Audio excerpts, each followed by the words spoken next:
And then Dad more expensive.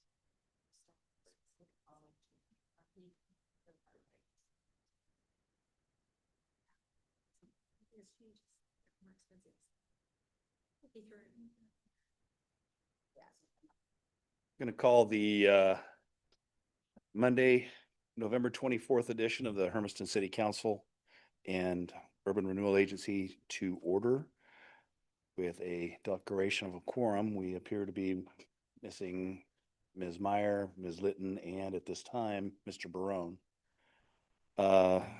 Would you please rise and help me with the flag salute? I pledge allegiance to the flag of the United States of America and to the republic for which it stands, one nation, under God, indivisible, with liberty and justice for all.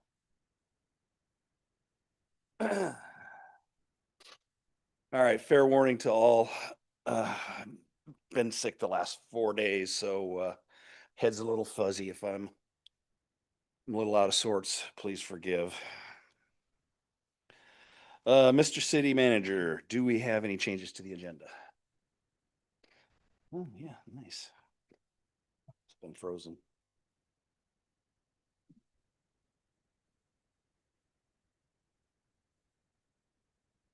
Dandy. All right, presentations. First off, presentation from the Faith-Based Advisory Committee on Food Insecurity Information.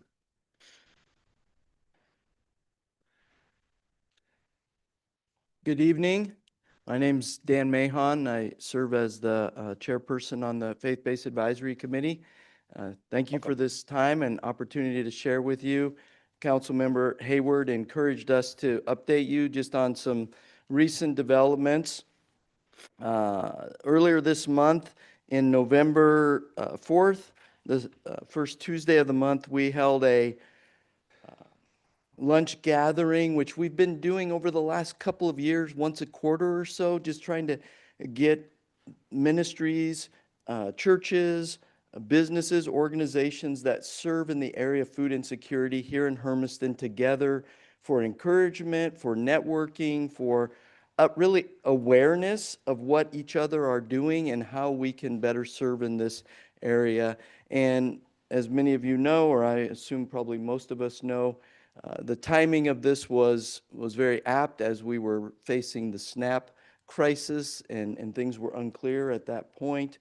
And we had our largest gathering to date with 18 different organizations or churches represented, 9 churches and 9 different organizations in town, including the Oregon Department of Human Services, as well as Agape House, a Valkyrie, Stepping Stones, the community counseling services, Made to Thrive. We had some folks from the city there, as well as the Church of Latter-day Saints of Jesus Christ, their bishop's house, and then we had churches represented from New Hope to the Our Lady of Angels Catholic Church, the Latter-day Saints of Jesus Christ, Oasis Vineyard, Solid Rock Community Church, Zeal, First Christian, Templo Fe Esperanza y Amor, and the Hermnaz Church. So we had a very diverse group, and it had a lot of energy, a lot of connections, and a lot of sharing of what was already being done. And then we had an update, and I'm going to have in a couple minutes Mark from Agape House just share a little bit of what they've been seeing. It was great for us all to hear what they're seeing on the ground at the food pantries. And just a quick update, even since then, talking with a Valkyrie and their pantry. I don't know if you know, they once a month are doing a pantry. They served over 600 individuals this month. That was a 300% increase from prior months. And so there's a need that is present. A couple of exciting things that came out of that lunch and out of further conversations is that there's a group, a wide multi-ecumenical group of volunteers from multiple churches as well as others in the city, working together to try and start a Friday lunch for those in need to add to the existing 3 other meals available, 2 lunches and 1 dinner that are currently being served on Monday, Wednesday afternoons, and then Thursday evening. So that's being worked on by a couple different groups. Also, one thing that came out of from the youth advisors is at our faith-based meeting, the youth advisors were there this month. We got to talk with them and ended up that one of the advisors brought her FCCLA club, and they helped at Oasis Vineyard to repack 740 pounds of rice and beans, macaroni and oatmeal to take to Agape House in Valkyrie for food distribution for those in need and supplement those things that were there.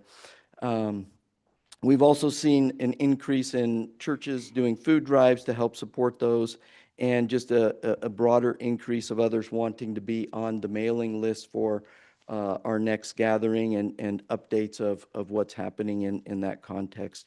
So we wanted to, give you that update. Mark, do you want to just come and share a little bit from Agape House and what you guys are seeing in that context? Sure.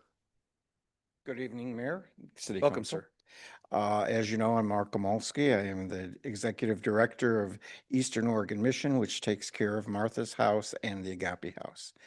Well, I can tell you about 6 months ago, we were notified by CAPCO that the supplies that we are usually getting from CAPCO on a monthly basis will be diminishing every single month, and it has. Over a year ago, we would get 2.5 pages worth of items to check off of what we could use. As of right now, we get 1.25 pages. It is a huge drop. There are many times that we do not get some basic foods that we'll have to purchase, which is rice and beans, a normal staple, spaghetti sauce. We are now currently, and I don't have the November numbers because those are not in yet, but as of October, we were doing over 1,000 families a month, which regulates to about 4,000 people a month. We also do about 250 homeless people a month. And we are currently also doing the students with the backpack program, which is 275 students that are combined on a weekly basis that we put together, and we have gotten some increase in that because of some of the students that are families whose SNAP benefits were cut, and they couldn't get a lot of the stuff that they could get for their normal family meals. So we can say that right now I have contacted State Representative Greg Smith, who actually came and met with us, and then went back to Salem and had a meeting, and we did a virtual meeting with Zoom with the people from the Oregon Food Bank, from CAPCO, from other different organizations, and then also for the state representative to hear what I'm telling you now. The demand is high and has increased. We've seen an increase, especially with seniors that cannot make that last week's worth of money that they get on a monthly basis stretch. They tell me multiple times, on the last week, do I buy my medicine? Do I pay a bill? Or do I buy food? We've actually even heard the stories of people buying dog food to eat because it was cheaper. And God forbid we never want to see that happen again. We've had more veterans that are living on a fixed income in the same manner. When we talk about the SNAP program that was discontinued earlier part of this month, I can tell you that we opened up on a Tuesday. I'm usually there at 7. The doors open at 9. At 8 a.m., we had over 20 vehicles with families waiting outside. That first week, we had people we had to turn away at the end of the day because the lines were still that long. And you got to remember, Agape House is run by volunteers and just a few paid staff. So when it's time to close those doors, those volunteers are ready to go. And I can't ask them to stay longer. I just can go out there and say, please come back tomorrow. And they did. And again, they were there at an hour before we open. So we've done the best we can, and we will continue to do our best. We are hoping that with the state representative's office and the Oregon Food Bank that heard from me the other day, that they can look into getting more supplies, because we are almost like the bread basket out here in the east, where we grow so many products, but then it's transported to Portland, and then Portland transports it back here. Well, there's many times that when we get those products brought back here, they're spoiled or they're rotting, and we have to throw that away. I'm the first one to say I try not to throw anything away. So what we've done is we've contacted a local farmer, and he gets the food that has gone bad, or bread that has gone green, and he can use that. So we really try not to waste anything. But again, with the help of Oasis Church, bagging rice and beans when we needed it most was a great help. When we had this meeting together with the churches and the organizations, I wasn't alone in telling stories like this, but we all knew that it was hurting each and every one of us and every segment of the population. So we were trying to just devise things, say you got more flour and I have more beans or something, let's just swap to make sure it works. Get it, to get to the food where it's needed the most. So we're hoping that the Oregon Food Bank, with the help of the state, will increase their allotment to give us more. We have been contacted by local churches and civic organizations, and also kids groups at the high schools, to do food drives in the next couple of weeks, and we're hoping to get that done. A member of our board is also trying to get together and have a Stuff the Bus event in the later part of December. And as soon as I know more about that, we can inform you. But just letting you know that the need is great and the resources are dwindling, but you should know about this. Do you have any questions? Council? Council Hayward? Thank you for letting us know about this and everything. What could businesses do to help and get a hold of you guys to help you guys? And call us, see if you guys can, if they can do a food drive. I do know that Rogers, Toyota, Subaru, and GM have each did a food drive these last 2 weeks and have brought in canned goods and things that we need. And if a company needs to know what we need, just call me, and we'll answer those questions and tell you what our needs are. So I just wanted to say one other thing in that regard is, over the last couple of years, we actually developed a joint website that's called feedhermiston.org. And so you can spread that out to people, and that communicates where there are services that they can go and get food. And so the more people know about that, the more then they can direct people for where those resources might be, or partners that they could bring food to and partner with us. Also, if somebody wants to be a part of the mailing list of our food insecurity gatherings, they could email me at oasishermiston@gmail.com, and I can add them to that list, to that mailing list, and we can keep them updated. We're just trying to build community and connection so that we can all better serve our neighbors and those in need.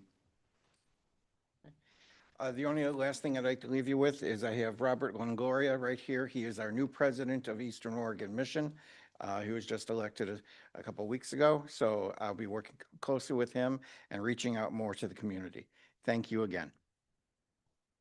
Well, thank you. I appreciate your information. This is, your hard work that you're providing to the community with all this is to be above and beyond commended. And to reiterate, that's feedhermiston.org. Okay. So then that's to receive services and Yeah. goes both ways. All right. Perfect. All right. Any other council comments, questions? All right. Well, again, thank you, gentlemen. Next up is presentation by Mr. Smith on the My Hermiston app. This is going to be by Daniel Wattenberger, our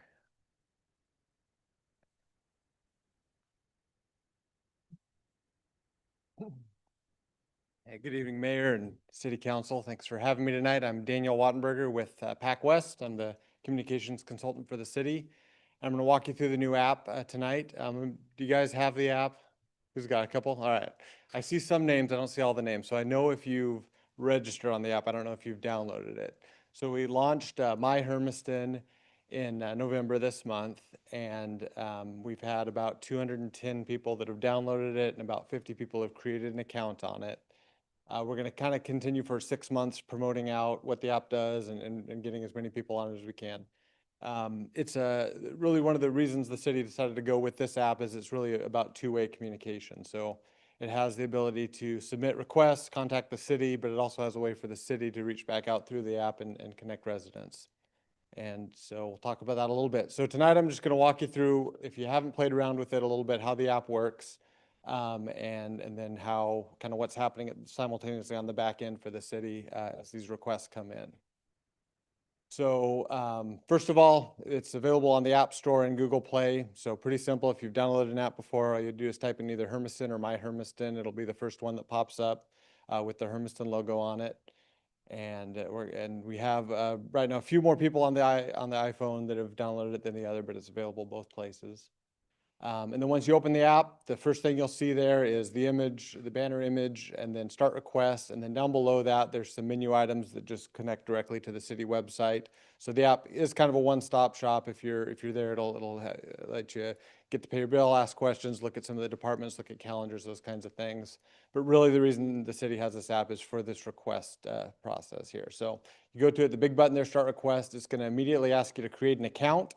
The reason to create an account is pretty simple. It's just first name, last name, email, and a password. So it's not asking for any more detailed information from you. But the reason to create an account is then you're able to track your requests after you file them and get updates as those things are done. So you can skip. You don't have to create an account. You can put something in anonymously. But the value of the app really is to have an account on it.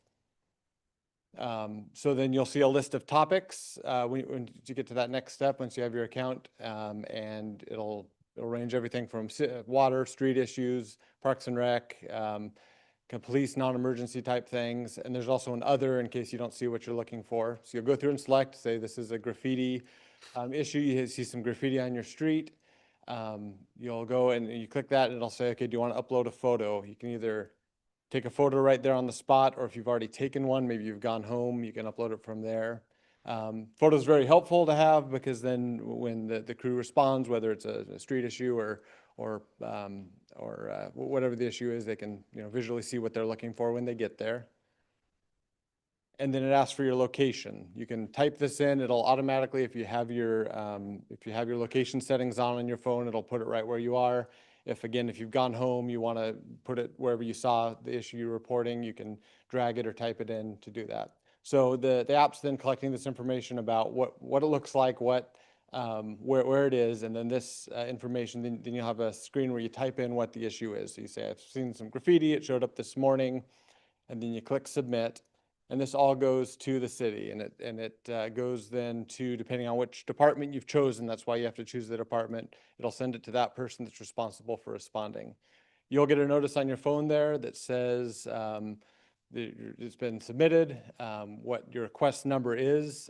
You don't have to remember that, it'll be saved for you, but it'll let you know. And then on the back end, the person on the city side is seeing, okay, a request has come in. So then they go out and they send someone out to go look at it, depending on what the request is, what their process is, and they'll go take a look at it. And the next step is now you're able to go back and see the status of this request. So back on the main screen of the app, on the left-hand side, you can do track requests.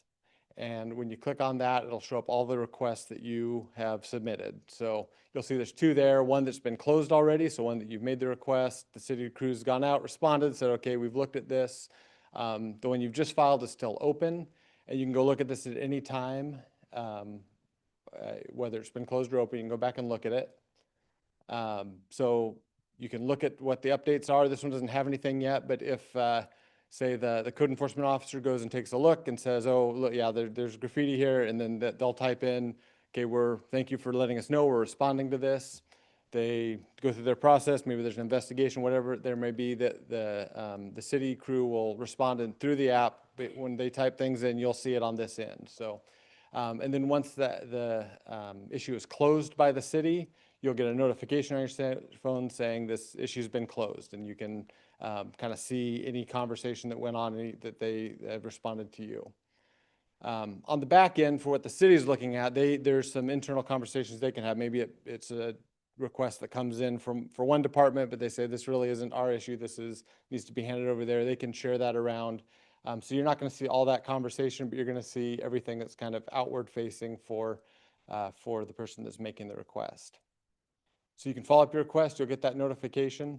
I just wanted to point this out too. The app on the phone makes a lot more sense, because you can, you file a request right when you're, at a park, you see an issue, you're in the street, you see an issue, but there is a desktop portal as well at hermiston.gov/myhermiston. You can go and type in your request there. Same thing happens, goes to the same place. It's just you don't have the ability then to follow up later. You can sign in on this one with the account you've created on the app, if you're at home and want to do it that way. I will say the phone app is a little bit easier to use, just because it's kind of designed for that, but both work. So that's kind of the incoming, that's the process for submitting a request. Have you guys played with that? Do you have any questions about how that part of it works, or what happens on the city side? All right. Okay. No, good. it's I've had a chance to use it a little bit. Haven't had a need to put anything into it, Good. but So that if you seemed do- pretty I don't want to say basic, because that, makes it seem. Yeah, it seems very, very simple to use, and I think it's a great tool for us, and I applaud you guys for getting that working. So yeah, very few bells and whistles, and that's on purpose. So, and now for just a couple minutes on the other side, we haven't rolled this part out yet. We're ready to, though, is the notification process. So once you have an account there, you can set up and set up notifications to receive on your phone. And so same thing on the left-hand side when you open the app. There's a notifications bar. When you click on that, it'll show all the notifications you received. At this point, it's nothing. The city hasn't started sending those out there yet. But on the upper right-hand corner, if you go to settings, you can choose which notifications you receive. So to start, the city has these two options, city events and traffic alerts. So traffic alerts would be pretty much major construction. So when Guerin Harper gets underway next year, some point, we'll send out a notification when that happens, just so people know to avoid the area. We have those big projects, probably not used for short-term traffic. If there's a traffic jam, we're not going to try to alert everyone about that. Not useful.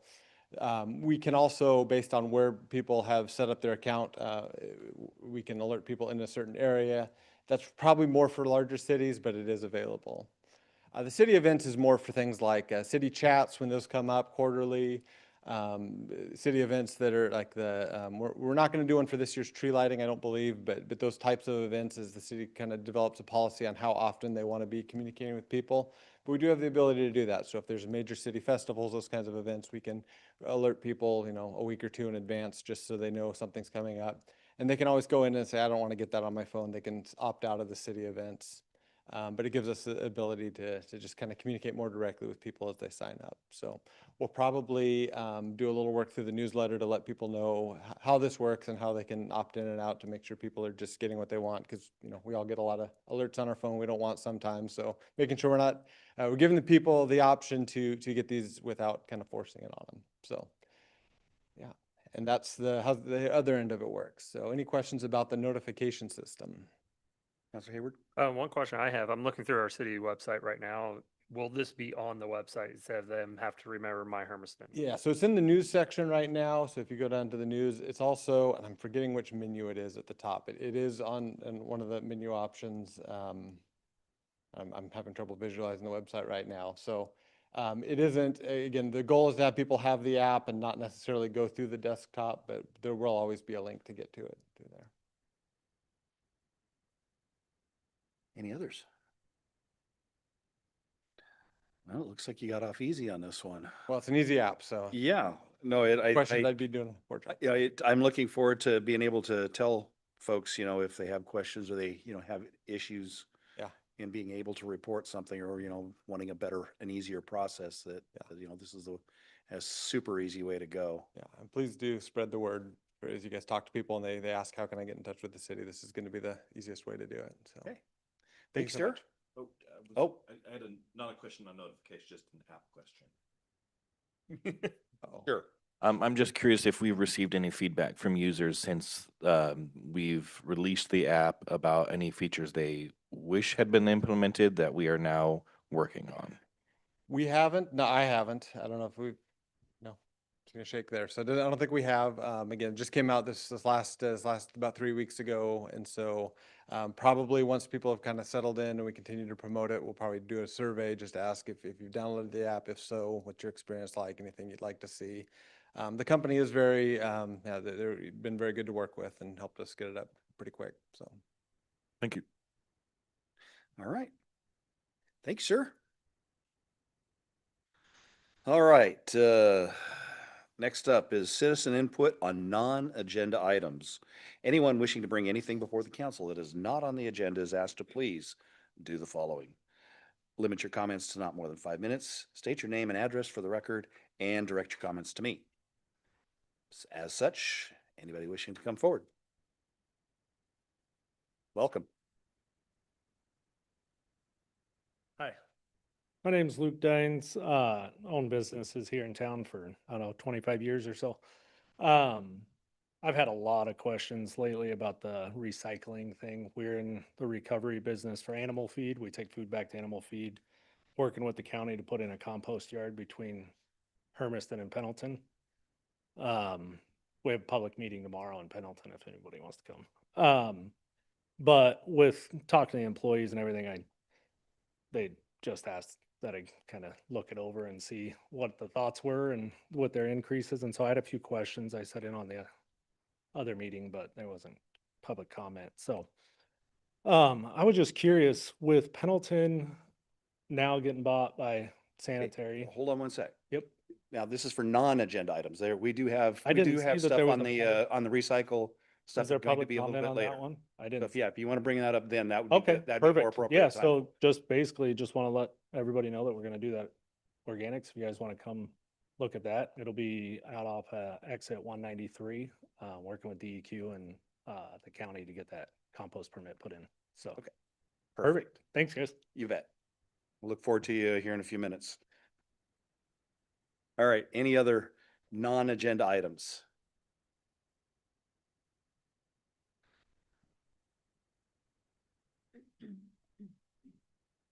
Welcome. Hi, I'm Rose Thomas. I live on 83 West Cherry. I live next door to the Coolies, and we're back to this situation. I've been fighting with you guys for 5 years about this house.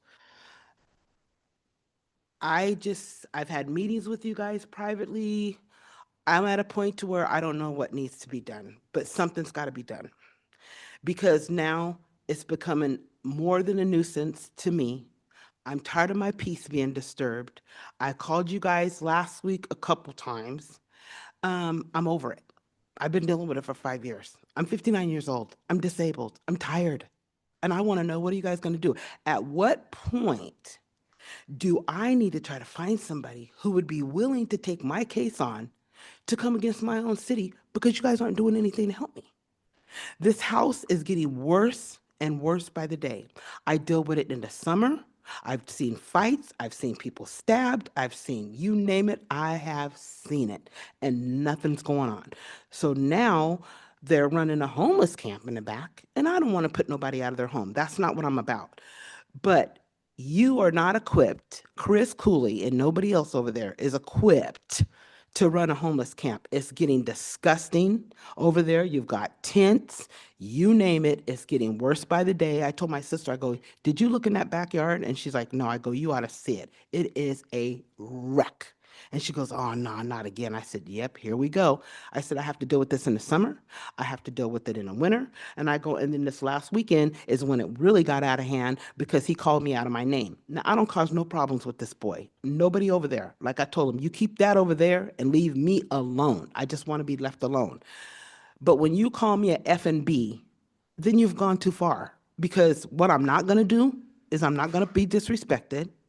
I'm not going to put up with it. And I've got too many family members that love me enough to where they're not going to let those people disrespect me because I don't do nothing to bother them. Okay. You've got 20 people living over in that house. It's mice infested, I've been told, roach infested, and bed bug infested. And I'm like, why isn't somebody doing something about this house? Why is it still standing? Why are they still there? Why is all this going on? I don't get it. It's the biggest trap house that everybody knows about. All hours of the night, you got people bringing. The other day, I'm seeing this guy out my window. I'm looking because I don't sleep good because of the traffic. A lawnmower. One guy was with a bike. Another guy had some other container, and I'm sitting there going, oh my God, here we go with stolen merchandise. Now, I can't prove it. I can't say it's stolen, but come on, at 3 a.m, it's stolen. You ain't coming there packing stuff, carrying a bike, and then got another one if something ain't stolen. I mean, it's just becoming worse and worse and worse by the day. Now, somebody knocked on my door today. I went up, hello, can I help you? Oh, I'm from over next door. I just wanted to come over here and see if you're okay. Are you all right? I go, yeah, I'm fine. He goes, all right, I just wanted to come check on you. And I said, okay, well, thank you. Now, I don't know this man from Adam. I shouldn't actually open up my door, but I'm thinking it was a family member. So I don't deal with those people, but anything could happen to me. And I've never met him. I've never seen him, but I'm like, why is he coming to my door? Like I told Chris, I don't come to your house. I don't bother you. I don't bother your friends. My company don't park in your yard. I said, but you've got people that think it's okay to park in my yard that I've had to tell them, get out of my yard. This is my yard. Why are you parked here? Oh, I know such and such and so and so. So what does that got to do with me? Well, he's your family member. I said, but what does that got to do with my house? Well, I thought it would be okay if I parked here. No, it's not okay for you to park here. Are you visiting me or are you visiting next door? I'm visiting next door. I said, get your car out of my yard and go next door. I said, because I don't want that at my house. I don't want people to think that I've got drama going on over here. Park over there at his house. Then the other day, some guy got arrested. And I asked the officer, I said, well, tell me this. You know I live there. I said, every cop knows I live there. Why would you let that man park his motorcycle up on my yard, put his junk, his backpack, and leave everything in my yard? Why wouldn't you say, well, don't you think you better go knock on her door and see if it's okay? Well, that's where he opted to park. I said, are you listening to me? You are a police officer. You know I live at that house. You know he wasn't visiting me. I said, so why would you let him park on my property? I said, I'm not going to be responsible for his motorcycle. I said, I'm not going to have my homeowner's insurance pay for it if it gets hit or stolen or whatever. And he says, oh, well, I left it right here. What happened to my stuff? Where's all my crap I left here? I said, I don't know that man. And so I had those guys come over from next door. I said, you come get this motorcycle off my property and you come get it right now. I said, because I don't know this man. He's your friend. Why is he parking in my yard? He visits you, not me. And it's just Ma'am. getting to a point to where we got to do something about it, Primer. Let's get down to the brass knuckles. What are you guys going to do?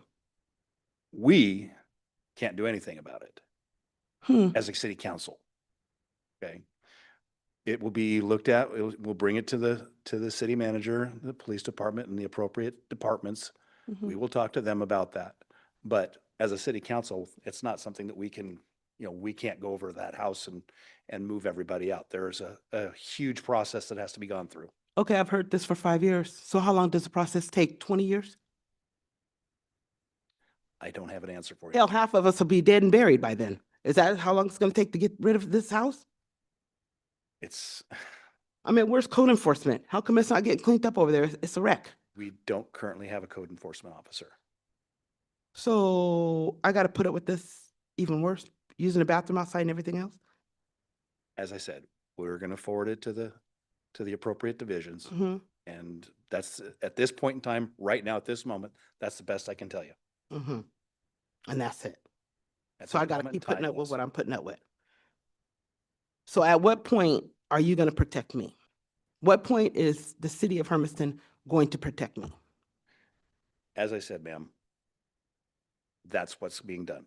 Okay, well, let me put it to you like this. Let's hope and pray nothing happens to me. Okay? Agreed. That's all I'm gonna say. And I'm not a threat. It's not a threat, it's a Okay. promise. Thank you, ma'am. Okay?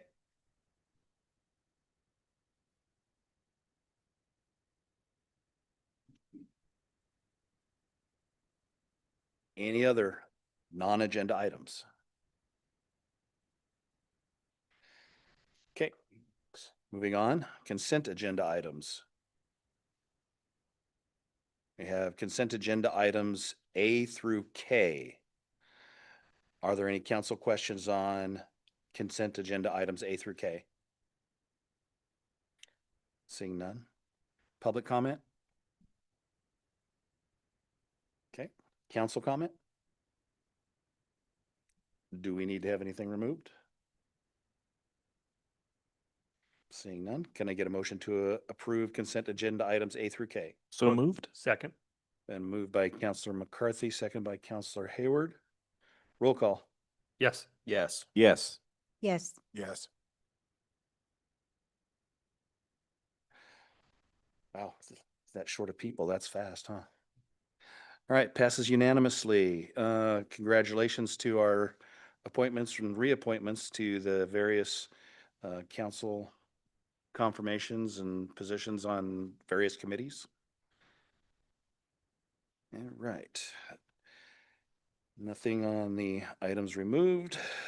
Next up, October monthly financial report. Yes, Mr. Mayor, members of the council, Mr. Palacios had to leave early today to take care of some family medical challenges, so I'll be stepping in and delivering the financial report. So again, with the urban renewal area, we've split the financials into 4 separate funds. The North Hermiston area is the one that will have the activity in it this fiscal year. We're finalizing purchasing of right-of-way and continue to hope to bid this for construction next year. We're through the whole, we're a third of the way through the fiscal year, and with monthly revenues, we're almost 200,000, a little over our projection based on the past 3 years. And most of that increase is due to an increase in franchise fee revenues. Expenses are over by about $1.5 million. Again, as we've been saying every month, we had to make a large expense or a transfer to the new building fund out of the general fund, and so it's showing up kind of out of the ordinary. But all the rest, there are a few departments that are over, but most of the different departments are in line.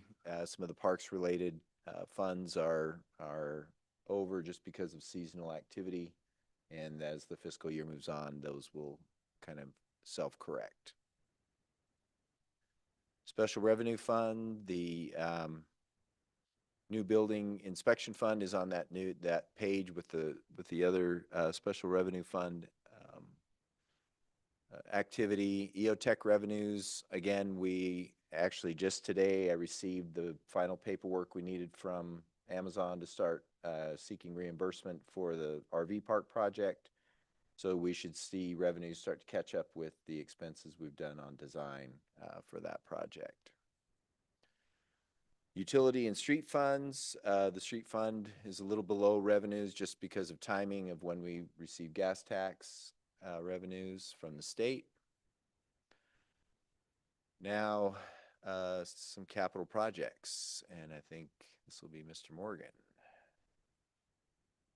Yeah, just tried to go quickly. Gear and Harper, hopefully you've all seen the signs if you've driven through that intersection. So construction's coming 2026. So be prepared for that. Remember, when we say that the intersection is closed, we mean it. It's going to be closed for many months, and that includes the crossing of the railroad. So coming in kind of from the backside of Home Depot will be closed for construction in 2026. Probably summertime, summer to fall, but it's going to cause some impacts. So be prepared and ready for that. See, North First Sidewalk continues, still working with the railroad on right-of-way acquisition. Regional water system backup generators, still moving toward design. Hopefully we'll bid that. We have a lot of projects coming up to bid here this winter, so expect probably January, February timeframe to see us bringing a number of projects to you for accepting bids. Well, number 6, chlorination structure, again, getting close to putting out to bid here in December, January timeframe. Lift station number 5, again, also getting ready for design. East Evelyn gravity sewer line, design has started, so that'll be bidding here in the spring. And then the Orchard Avenue water line replacement, we've mentioned it before, that's the other kind of big visible disruptive project that will be experienced next year. So expect contract or bid opening again, probably February timeframe. So construction of Orchard Avenue between 7th and 11th, basically. Most of next summer and fall will cause some challenges for folks going through that vicinity.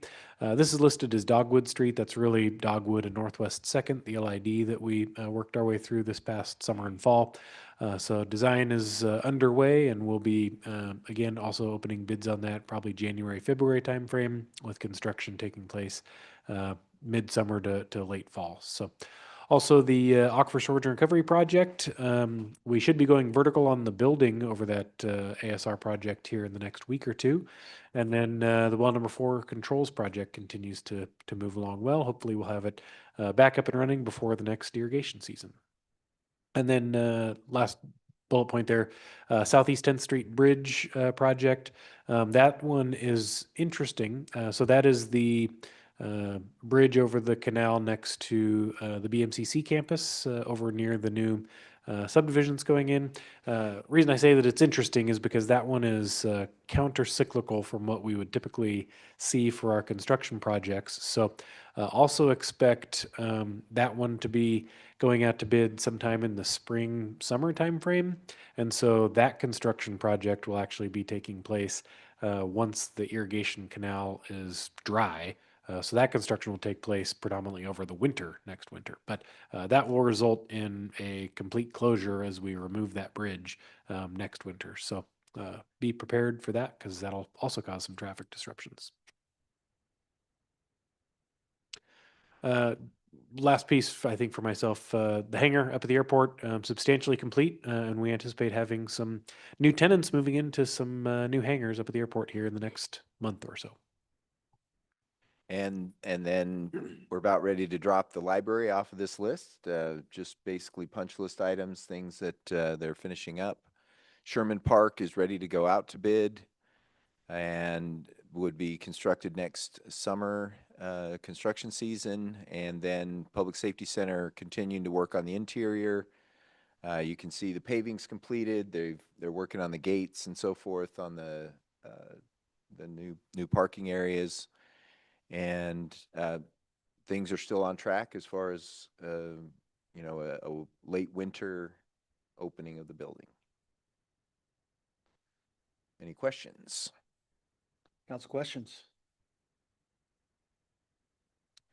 Public comment? Council comment?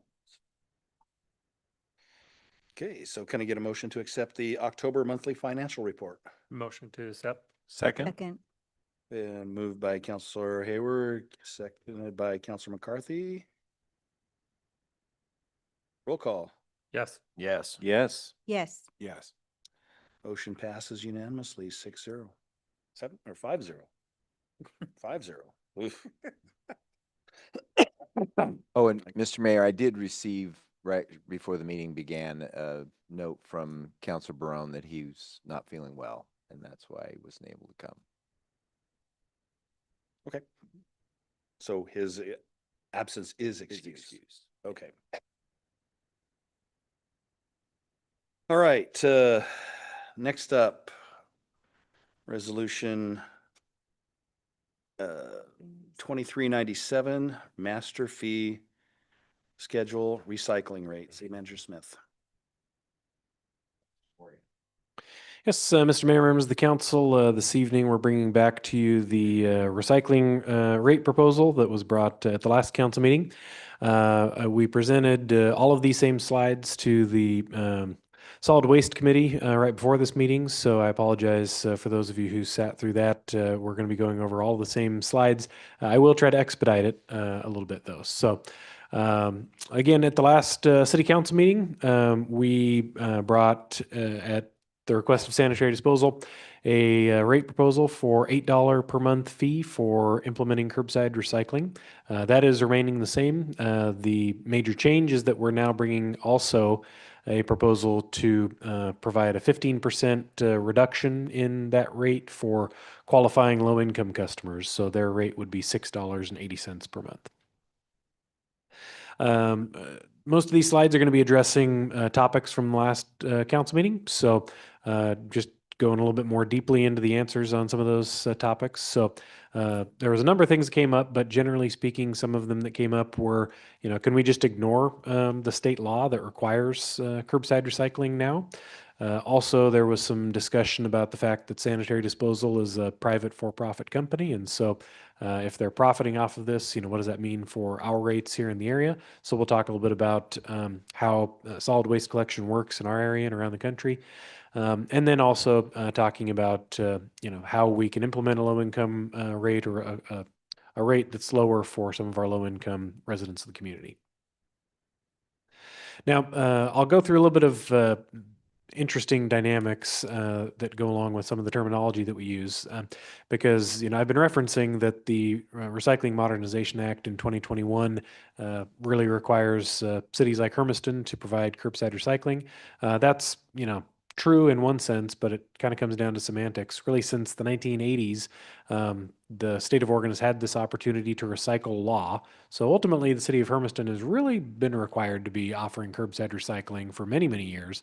But Hermiston, as well as a lot of other communities, have been operating under what would be considered an alternative permit. And that's mainly because of our distance to end markets and a lot of other aspects that make curbside recycling in our communities just financially unfeasible. So that alternative permit requires us to still provide the opportunity to recycle just through different means. And so that's why we have, I'm sure you've all used the recycling depots around town. Those are the big roll-off dumpsters where you can take your cardboard and, different things and drop those off. So you still have the opportunity to recycle. It's just not curbside. So the RMA in 2021, ultimately, it really eliminated that option for us long term to have that alternative permit. So effectively, that's what really mandated us to have curbside recycling service. Also, at the last council meeting, there was some discussion about, if the producers, the folks who are generating recyclable material that ends up making its way, getting purchased into the state, are responsible for covering the cost of recycling, then why do the local customers have to help pay for curbside recycling? And so I think it's important to remember that through that legislative process, it was really pitched as a shared responsibility model. So requiring that the producers have to share the cost of recycling the material. So that's things like making sure that it makes its way to end markets, covering the margin if there is a margin to still, cover the cost of actually recycling the materials. Also, covering some of the costs that would be there, no matter what, the cost of trucks, carts, some of those types of things. And so important to keep in mind that the producers, because Hermiston is the largest community in the entire state of Oregon that does not currently have curbside recycling, we're one of the top, if not the top, target for receiving funds as a result of the RMA. So Hermiston is slated for receiving about $1.35 million in this current cycle to help purchase trucks, carts, all those types of things to stand up a recycling program.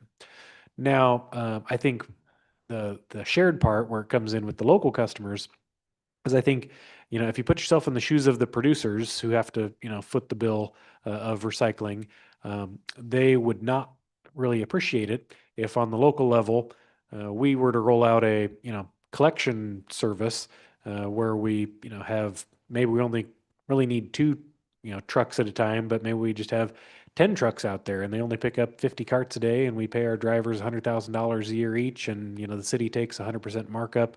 If the producers are covering the cost of collecting the materials, then why wouldn't we do that? So I think ensuring that the local customers cover the actual cost of going out and picking up the recyclables helps to ensure that it remains a cost-efficient service and in order to get the materials to the end markets.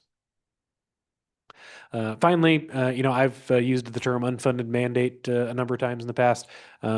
Technically speaking, a funded mandate or an unfunded mandate has some really specific definitions in state law, and they do mean some things, and they would factor into our potential legal strategy. So it's important to understand that DEQ does not consider this to be an unfunded mandate. We can get into that if we choose to go down the legal path. But because the state has required the producers to fund or share a portion of the cost of recycling, also I think because the city of Hermiston has the ability to collect fees for this service or pass those fees on through the customers, that's where I think it would be challenging for us to make the case that it is an unfunded mandate. So again, the producers are contributing about $1.3 million for the cost of the service. So that would be a challenging hurdle for us to overcome. So when we look at the question of, well, what if we just break the law? What if we just say, no, we don't want to do curbside recycling, so we're not going to do it.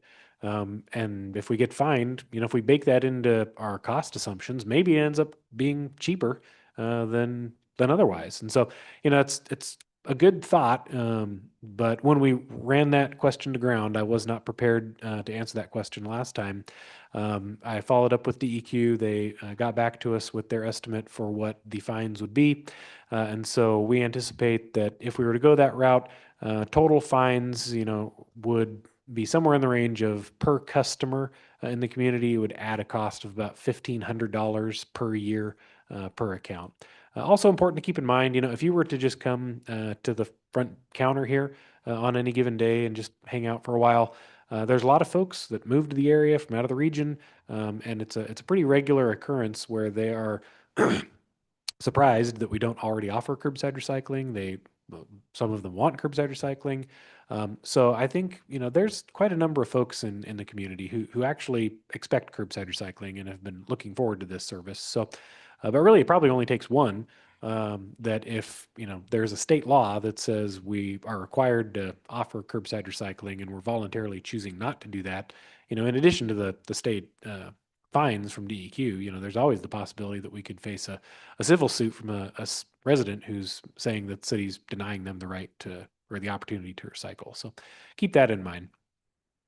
Just going down a little bit more into detail, I went really into detail in this with the Solid Waste Advisory Committee, but it's important to keep in mind that the requirement to provide curbside recycling is not sanitary disposal's requirement, it's a requirement on the city. Sanitary disposal just happens to be the vendor that we use to provide our collection services. So the fines in state law are $500 per day. So in the absolute optimistic scenario, we'd be looking at about $183,000 per year in fines. That's if it was only $500 a day.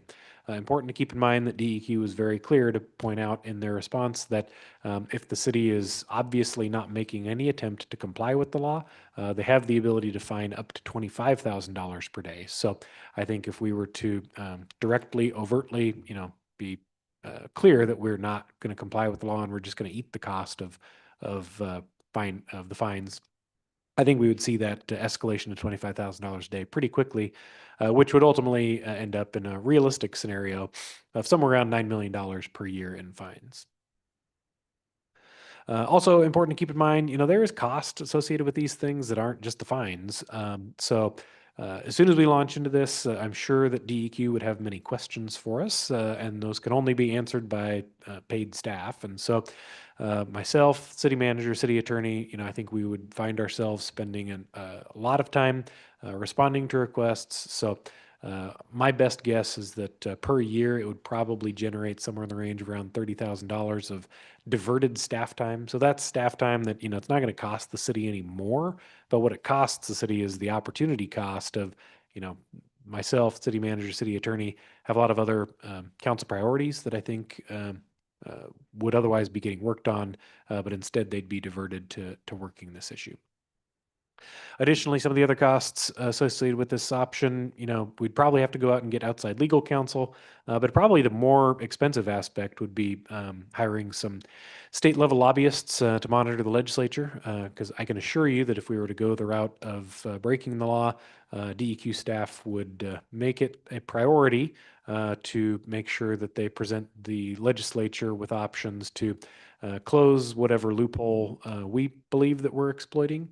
Also, I think important to keep in mind, out of the 87 cities across the state that are over 4,000 population and therefore required to do curbside recycling, the 80 of them already have curbside recycling. So there's only 7 of us that don't. That's Hermiston, Pendleton, I think, I know Umatilla, Boardman, I think Baker City, Ontario, and possibly Milton Free Water. Reason I bring that up is because the political math doesn't bode well for us if we were to go that route, because not only do 92% of the other cities that are impacted by this already have curbside recycling, but the 7 of us that don't are really all compacted into just 3 out of 90 state legislative districts. And so I don't think we would be in a position to garner a lot of friendly support from any other communities that, frankly, they already do this. So I think we would probably be on our own from that standpoint. So trying to run this to ground and see, okay, well, let's game this whole thing out and see what the apples to apples cost comparison would be. So in the absolutely most optimistic scenario, if we were only fined $183,000 in a year and our other costs were somewhere around $100,000 per year, total annual cost of just breaking law would be about $283,000. Divide that by 6,000 customers, and you end up at a monthly cost of about $3.93 per customer. But it's important to keep in mind that doesn't generate any extra service. That's just pure cost in the form of fines. So if we really want to get to an actual apples to apples cost, for what we're actually paying for and what we're actually receiving, we need to look at the $8 a month for recycling service compared against $3.93 a month for just paying fines. And so on the top row there, you'd have to assume that the typical customer has a 90-gallon per week garbage service taken out over the year. That averages out to a 390-gallon per month garbage capacity that they receive for $29.05 per month. Both options would still receive that. If we went with the recycling option, it would increase costs by $8 a month. However, that household would receive about 206 gallons a month of solid waste removal capacity from their household. So they are receiving some tangible benefit in exchange for that $8. On the other side, there would be no cost increase for that portion of it. However, the next row, the recycling option would generate no fines. The other option would generate almost $4 per month in fines. So the total cost ends up showing that just eating the fines would, on paper, appear to cost less. However, if you're looking at the total cost per gallon of solid waste removed from the home, again, the recycling option actually results in additional removal capacity for the home. So it ends up actually costing you more for what you get if we were to go with that $3.93 per month fine option. However, again, I can't stress enough that is probably extremely optimistic. I think we're much more likely to rapidly blow into the $25,000 a day fine range. So realistically, probably what we're looking at would be about $9 million a year in fines. Divide that by 6,000 accounts, and that's where you see per customer in Hermiston, we would see an increase in cost of about $1,500 a year, or about $126 a month. So again, just kind of summarizing it all, if we're really getting down into it and we decide, well, what if we, go this route? It's nice to think about, but I think once we get down to the brass tacks, The harsh reality would hit very quickly when we start racking up $25,000 a day in fines, $250,000 every 10 days. So, and then also important to keep in mind, we would probably agitate a pretty significant amount of constituents who actually want curbside recycling, but now are expected to pay $1,500 a year not to be able to curbside recycle. So that is kind of talking about the fine option. The other aspect that I want to talk about, and I'll try to go quickly. Again, we talked about this a lot in the committee meeting, but just taking a high level look at our solid waste collection options here in the community. So, solid waste collection is not rocket science. Anybody can do it really, but it's risky. And so there's a couple of different models to provide solid waste service. The private sector absolutely can go out and do it. The public model would be cities can absolutely go out and pick up, have city staff go out and collect solid waste themselves. And so also important to keep in mind, I think we take this for granted a lot being in the United States, but solid waste collection and removal, getting it out of your home and out into an appropriate location is absolutely a fundamental public health service that is really a foundational local government obligation. And so I think we need to keep in mind that. And being in the United States, we rarely see these types of disruptions, but I'm sure every single one of you have probably seen, the nightly national news, and every so often you'll see, the city workers in Philadelphia or New York City or somewhere go on strike, and you see big piles of trash start to pile up. So this is one of those foundational types of services that if we mess with it too much and we cause disruptions, those problems start to mount rapidly. So, as I mentioned, local governments can absolutely provide this service themselves, but we face some challenges. So, one of those is scale. We were limited to the customers inside of our own city limits. And so, if we don't have more customers to spread overhead costs across, that's a challenge and that's a headwind for us financially. Also, as a general rule of thumb, we're using public sector employees. Generally speaking, they're going to cost more than private sector employees. And also, the challenge with public sector unions can drive up some costs for us. On the private sector side of things, they face challenges themselves. It's expensive to operate a solid waste system, huge capital investments in, the trucks and all those types of things. And, they need to be guaranteed that they can recoup those costs. And so that's a big risk if there's competition from other providers coming in and poaching customers when they need to be, recouping cost. Some customers, they frankly lose money on, and so they need to be able to retain the ones that, cover the cost and help to pay the freight on these services. So, generally speaking, I think the prevailing model for providing solid waste services in the United States is going this private route, but governments generally mitigate that risk by providing an exclusive franchise.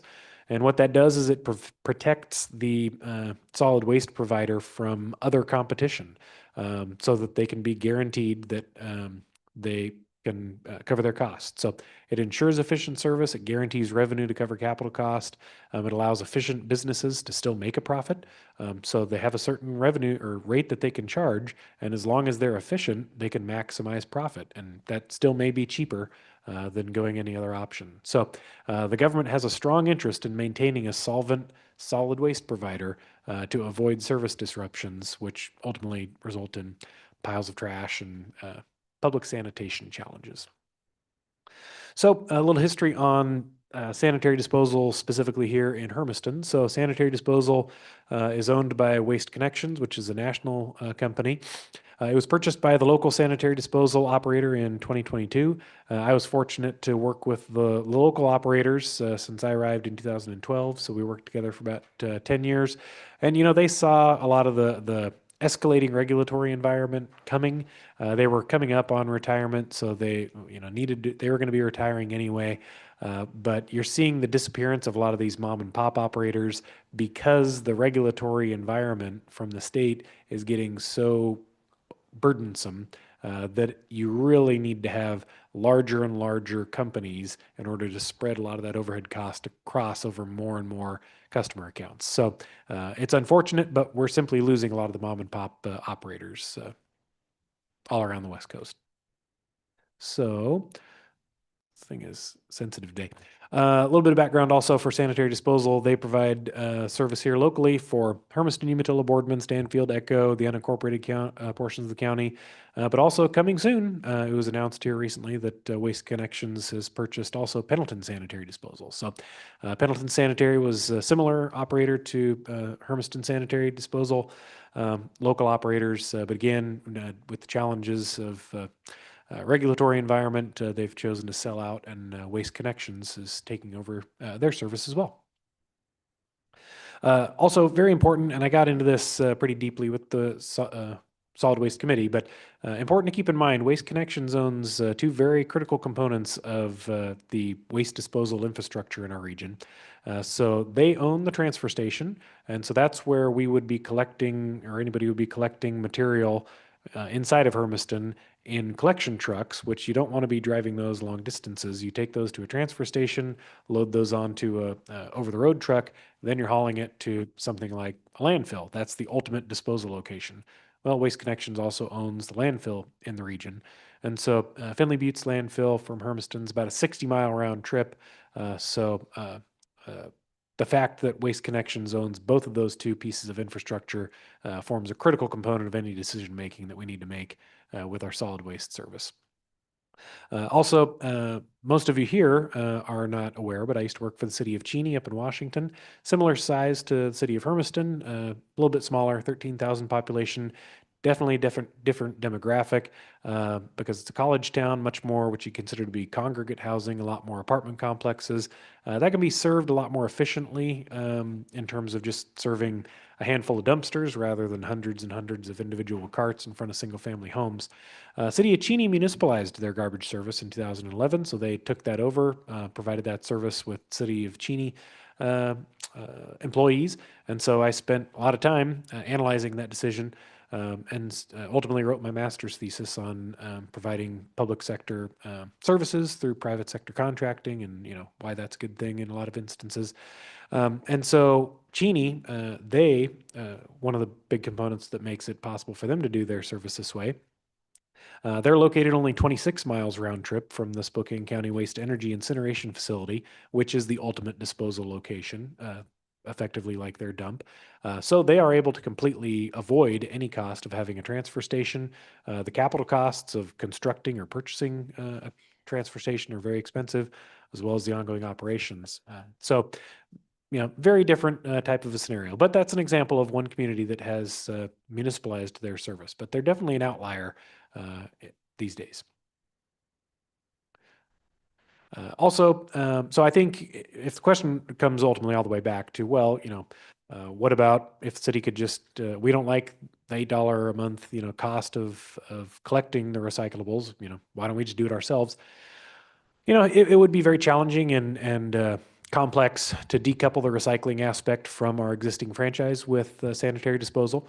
But you need to understand we have a franchise with sanitary disposal that's on what we would consider to be a 5-year rolling term. So every January 1st, if we give them notice by January 1st that we want to make some of those changes, then there's still 5 years to roll through before we can actually make some of those changes. And that's ultimately to protect them so that they can make sure that they're paying off the debt associated with buying trucks and carts and those types of things. And ultimately, when I say it protects them, it ultimately also protects our customers, because that allows them to efficiently buy a lot of their capital and not have to pass risk on to the local customers. So we can make some of those changes, but it would be challenging if we wanted to go that route, to the point that frankly, if we went that route, they may decide, we're not going to decouple the recycling aspect. You just have to take over, the entire solid waste, garbage, and recycling aspect from us.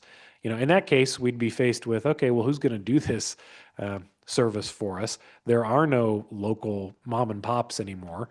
So if we put some of these services out and expect somebody else to provide that service, we're really looking at Waste Connections, Waste Management, or Republic Services, all of which are very large national companies. So we'd be experiencing a lot of the same issues that people would raise questions over.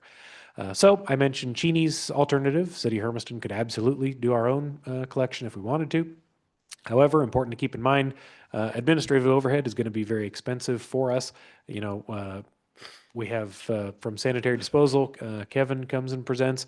We would need somebody, on his same level. We would need a department head level staff person who understands the solid waste industry inside and out, to be able to go speak with DEQ, manage, multi-millions of dollars of capital in their department, multiple employees, those types of things. So we would have to have a whole extra department head level person that we can only spread across 6,000 accounts. Also, again, keeping in mind, we would only own the collections, not the ultimate disposal location. So we'd still essentially be paying retail rates in order to dispose of that material. But then again, as I mentioned, we would lack the scale to spread a lot of that overhead across. We only have 6,000 accounts.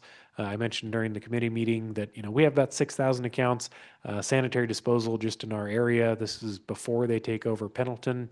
My guess is they probably have 15,000, maybe 20,000 accounts. So the city of Hermiston probably only makes up about a third to a quarter of their total customer base in the area. So, they can spread those overhead costs across many more customers than we would be able to. Now, important to keep in mind also that if we were to go that route and say, well, we're just going to take over our own service, we would instantly generate a lot of enemies from our neighbors because we would drive up their costs. Hermiston represents the most dense community in the area, so we would be considered the highest value area for a garbage service. So if we take all of our, high density customer accounts, that means that those collection trucks that only get 1.5 miles a gallon, they got to be driving out these country roads and all the way out to Echo and Stanfield without the guaranteed density inside of the city of Hermiston. So guarantee it would drive up the costs for all of the surrounding communities if we were to do that. So it is reasonable to expect that instantly our phone would start ringing from all of our neighbors asking, well, hey, why don't we do a regional approach? And we'd all, go into it thinking it's going to be great. But of course, if we do a regional approach, say we had Hermiston, Umatilla County, Stanfield, Echo, that would represent 33 completely separately elected officials, every single one of whom would expect to have a co-equal role in setting the rate. And so I think, as we all understand, that would get to be very challenging. So I think even heading into it with a positive attitude, eventually inflation's going to catch us. Cost of fuel would go up, cost of labor goes up, all of those cost of tipping fees would go up. And so eventually we would have to go out to all 33 separately elected officials, make the case, ask for rate adjustment. And then I think that's when the classic infighting would ensue. You'd have some city councilor from Echo or somebody, looking through the financials and identify that, we probably would need to carry something like a 10% contingency or a 10% reserve. And so they would identify that as probably Hermiston's profit. And so eventually somebody would say, well, why don't we just contract out with the private sector? Let's unleash the private sector.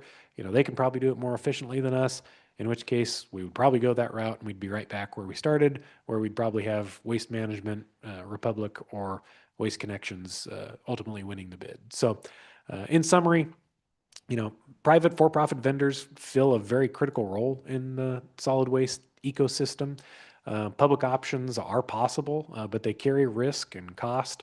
And so with all of that taken into consideration, I think it's very possible, and actually in our case, I think very likely, that even with a for-profit vendor taking a profit, I believe they probably would still be the lowest cost option for us in the community. However, also keeping in mind the critical nature of providing solid waste service makes it something that, even if it's questionable, I don't recommend that we mess too much with the service out of fear of having, large piles of trash rapidly piling up. So keep that in mind. Final major topic to cover is the low-income rate assistance program. So mentioned we're bringing back the $8 a month regular service is what we're proposing for the regular recycling service. But also we're proposing this time adding in the option for folks who qualify for the low-income utility rate program, a 15% discount, so it'd be only $6.80 per month, ultimately, which has to be paid for through a lack of general fund revenue. So who pays for this program? So important to keep in mind that in exchange for protection from outside competition, sanitary disposal gives 15% of their gross revenues to the city. So the city keeps 15% of all revenue generated by sanitary disposal within city limits. The The lion's share of that goes toward covering our front desk and billing staff and billing costs. So every single time somebody calls with a question because, their service got missed or they forgot to take their card out or, all those things goes through one of our front desk staff. So there's definitely costs associated with providing that billing service. Also, the city keeps a 3.5% franchise fee, which is absolutely in the ballpark and frankly on the low side for how cities operate these franchises. And then also we have a 0.5% portion of the franchise fee that goes toward funding our annual spring cleaning event. So the way that we would pay for this low-income utility assistance program would be in the city simply waiving our 15% markup in order to allow the low-income customers to receive the service at the city's cost. So that probably leads to some questions about, okay, well, if the city is keeping 15% of all the revenue that comes in, is the city going to be generating a whole bunch more revenue from the recycling program? It's questionable, yet to be determined. I'm not an economist, so I can't run the models for price elasticity, but suffice to say, at our last council meeting, I went way into depth on how customers will have the option of choosing their own adventure when it comes to the price that they pay for garbage because they have the ability to potentially downsize their garbage service. So if they're faced with an additional $8 for recycling, they may downsize their garbage service, in which case that decreases revenue or doesn't increase revenue as much as just simply adding $8. So we'll see how much revenue actually increases coming to the city. Also important to keep in mind, whatever additional revenue comes into the city as a result of this should not be considered to be just pure profit, I suppose, for the city. Because again, we're fully standing up a whole additional service. So this is going to generate a whole bunch more calls in the form of, what can I recycle? Oh, geez, the, recycling is only every other week, so I forgot to bring my recycling card out. Can somebody still come pick it up? So just lots more calls will be coming in. Additionally, significantly increases our face time, I guess you'd say, with DEQ in terms of compliance with recycling issues. So that's going to drive up staff time. And then also it's, again, just a whole extra service that we have to come and bring from time to time to explain rate requests. And so I started keeping track of my time and kind of the other staff's time. And so since bringing this issue back for a second time, in terms of opportunity cost of other items that the staff could have been working on. I think bringing this issue back a second time probably cost the city somewhere around $2,000 in staff time. So that's, I think, kind of the costs that are in play with operating a system like this. So the city paid low income assistance program, some of the councilors were here at the time, but in 2019, the city council did a fairly major overhaul on our assistance programs for low-income households, which is to say we actually started some. There really was zero low-income assistance taking place for utility customers prior to 2019. And frankly, many cities don't offer any low-income assistance programs for utilities because it is a cost. And so it's important to keep in mind, I think a lot of us have the best of intentions in rolling something out like this, but it gets to be challenging when we're talking about a city of 20,000 people, 6,000 accounts. In order to ensure that we're preventing fraud or abuse, we have to have, really strict mechanisms in place rather than just simply taking people's word for it. So we're faced with this balancing act of implementing these low-income assistance programs because we have to create systems that are stringent enough that folks who aren't otherwise qualified for it don't receive it, while also still making it usable enough that those who actually do qualify for it and actually do need it and the system's intended for can actually receive that assistance. So it can be a little challenging to be sensitive on creating these programs. So in 2019, the council, being sensitive to potentially creating a unlimited or runaway policy, they chose to limit the low-income assistance program to no more than 50 accounts per year. And at the time, the threshold for qualifying for that assistance was set at basically the federal poverty level. So over the years, anywhere between 5 to 10 users actually qualified. We did receive quite a few other applications for it, but somewhere between 5 to 10 users would actually qualify for it each year. Recognizing that council had set a limit of 50, finance department staff in 2024 chose to increase the threshold to qualify for the program to 175% of the federal poverty level. And so that's what the table is there on the right-hand side. So that is the current qualification criteria for receiving low-income assistance through the city of Hermiston. So for example, a family of 4 in Hermiston right now could receive low-income assistance if their income was less than $56,000 per year. As of today, there's approximately 20 users receiving that benefit. Now, I'll be the first to admit, $1.20 per month does not sound like a whole lot in terms of assistance. But again, that's set up as a percentage of what this additional recycling service is. So the recycling service rate is set at $8. So 15% of $8 is $1.20 per month. So that is just on this service. But I think it's also important to keep in mind, the total cost that the other ratepayers in the community have to cover in order to pay for these services. So in addition to the 15% recycling discount, if you qualify for the low income assistance program, you're also eligible for a 17% discount on garbage service. You're also eligible for a 50% reduction on your base charge for sewer services, and also a 50% reduction on your water services. So in total, if you qualify for the low income assistance program, per customer, that comes out to about $500 per year in subsidy that has to be provided by the other ratepayers in the community. So if we game that out and we look at if there was total of 50 total beneficiaries, comes out to a total cost of around $26,000 per year, divided by the remaining 5,950 account customers in town, and it comes out to an average cost per household of the other ratepayers of about $4 a year, which is, not much, but it is a cost to the other ratepayers. So in summary, I tried to make it quicker than the committee meeting. To the question of, could we just ignore the requirement? We could, but it would end up costing your typical ratepayer about $1,500 per year. We talked about, the different types of service models for collecting solid waste and recycling. I believe what we have right now is the best option that we have. And then also we discussed the alternatives for implementing a low-income rate for low-income households. And so that's why we're recommending a 15% discount for qualifying households. So with that, I'd stand for any questions. Council questions? Council Roberts? I have potentially 3 questions depending on how the answers go. So, first of all, how did we reach the $8 proposed rate?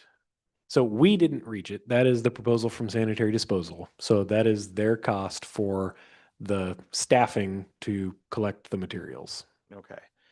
And of that $8, we get 15%. Correct. Okay. Are we going to have to hire more staff to cover the increased calls and staff time? That's an interesting question because it's certainly going to increase some of my staff time and other staff. So we probably won't be able to pinpoint and specifically point to this is the additional staff person that we hired. But again, as other requirements in the community continue to grow, we'll probably end up adding another staff person at some point, and this might be one of the requirements that they help to oversee. So assuming that right now we don't have to hire new staff, that the current staff can handle the increased volume of workload, is there a reason that we can't just offer the $6.80 rate across the board, and then just increase that in the master fee as we do other fees over time? We take a look at it year by year, but right now, can we offer that? Would that cover the costs? I suppose you could. I think what I would recommend is, because we're not operating in a vacuum, we have the other communities that are also adopting this rate at exactly $8 per month as well. So I think to get this program up and operational, I would recommend that we start at that $8. And then again, as I mentioned, inflation is a real thing. So as other costs go up and we shake the system out and we see how it's operating, I think potentially keeping that in our back pocket for looking at, okay, next time they come back for a rate adjustment or some of those things, that's when we look at potentially eating into that. So I'd recommend that we get our feet under us, see how it works, make sure that the system operates, then we can look at, going that route. That's what would be my recommendation. Other council questions? I did have a couple myself. So I'm sure this would probably be a question for Kevin, but we pay, when garbage is hauled off in the form of solid waste, somebody has to pay to take, like we give it to them, they take it someplace else and it's paid to dump it off, right? Yeah, so all of our garbage ends up at Finley Butte's landfill. Right. And we have to pay to leave it there. Yes. Recycle, on the other hand, when it goes to be recycled, it's bought. It depends on the material. So some materials actually have a market, others, and again, depending on, it's just like any other commodity. So depending on the year, depending on what's going on, for cardboard, the price may, we may get paid for cardboard, or we may have to pay to get rid of, other types of materials. So Kevin is actually on Zoom, so he may be able to answer that question a little bit better than myself. I never fully trust our Zoom connection. Sorry, Lily, but so we'll see if Kevin might be able to answer that. Kevin had to go home sick. It sounds like everybody is going home sick today. So Kevin, are you able to answer that question? Can you repeat it, please? Can you repeat the question, please? Kevin, we can't hear you if you're talking. Oh, shit. I'm on. Okay. Well, we'll let him keep trying to mess around with it. But so that's as we're kind of talking through that topic. Yes, some materials are purchased, others are not. And so that's where the producers, they're helping to cover our cost to get it to end markets. So you'll remember Kevin mentioned that we're hauling all of our materials to Clackamas. And so the producer responsibility organization, they're helping to cover our cost of hauling all the materials to Clackamas. And then whatever that, margin is for, even if it's purchased, there's still a cost for us to get it there. It's not a huge profit. Some things, again, we actually have to pay for people to still take recyclable materials. We have to pay for them to take it, Correct. to reuse it. Yeah, it's kind of like, well, it's probably a bad example, but if you think about things like the energy industry, where there's windmills are turning, there are times when the electric markets turn negative. And so similar type of deal. I mean, just because you're reusing it, the costs involved with reusing a material, it may be less than harvesting new material, mining new material, extruding new material, but sometimes we may need to pay people to take it. Yeah. Okay. And finally, if we do pass this tonight, when will these fees take effect as it relates to the recycling? Yeah. So technically they'll take effect immediately, but nobody's going to get charged this rate until we actually roll the service out. And so that service isn't going to be until probably the summer of next year. Okay. So there'll be plenty of fair warning. Correct. Yep. All right. Counselor Hayward. Since we have to pay for the stuff to go to Clackamas, is there a way that we can look for like a local area that's taking like cardboard or somebody local to save the cost a little bit? Yeah, I mean, I think that would be the ultimate end goal. But I think that's the issue when we're dealing with commodities like this is we like to think that we're a big area, but we need much bigger area to be draining all of those recyclable materials. So there just simply aren't any other recyclers in our area. When it comes down to it, though, that part of things, we are not in charge of who Correct. recycles it. Yeah. We once they pick it up from the curb, it's all on them, just like with the garbage. Yep. Okay. Any other council questions? All right, public comment. You're up. Luke Dines, have businesses here, obviously. First of all, I want to say franchises for residential are, I believe in them. They're great. Not gonna knock Kevin and those guys. They do a great job. Um, all three, I work with Republic Waste Management and Waste Connections every month. We do it Oregon, Idaho, Washington, and Texas. So gonna say Waste Connections knows what they're doing when it comes to that. Only thing I'm gonna challenge is the money, the economics of it. I mean, we live in a pretty low income neighborhood. Um, and with Waste Connections now being the regional waste company, I would just question, like, have we worked with Umatilla and all that, Pendleton and everybody, and are they all jumping on $8 a month increases, or are they not? And if they are a regional company, can we get it to that size and scale that Mark was talking about? That we can get it, maybe negotiate that down a little better for our constituents. Um, what else is there? Your questions on recycling. We sell cardboard out of Hermiston for $90 loaded on a truck. So there's some money in it. We do it all the time. We recover cardboard out of our own facilities across the Northwest, and the price out of Hermiston right now is between $80 and $90 FOB. They pay the freight. They take it to Portland. So if you guys want to take, that leads me into my other question on, if we're paying all the expenses, is there a rebate? Do we get to look at it? Do we get, for any of the money coming back that they get paid once it gets to Portland? Does that money get divvied back up between us and Waste Connections somehow to help pay for the increased $8 a month? $8 to me doesn't matter. I mean, I'll pay the $8, but I have a lot of employees that are pretty concerned about it, on top of the 37% increase they've already paid over the last 2 years or whatever. So, and let's be honest, if you look at the 10K for Waste Connections, they were 8.9 billion last year, and their EBITDA was 2.9 billion. So I'm gonna guess they probably understand the business. Also in their 10K, they focus, it says right in there, they focus on rural communities because they're profitable, they're easy to control. So maybe we want to look at that as well. That's really all I have to say. If you have any questions, Thank you, sir. let me know. Any other public comment?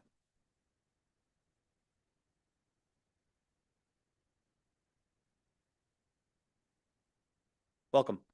Thank you. My name is Krista Van Veen, citizen of Hermiston for almost 5 years now. I had Could you planned on, give us your address, please? 764 West Alder. Okay, thank you. I had planned on thanking Mr. Morgan for his information at the committee meeting, but since he repeated it all again, now I feel angry. Just teasing. Thank you very much. That was a lot of work that you put into that. I appreciate it.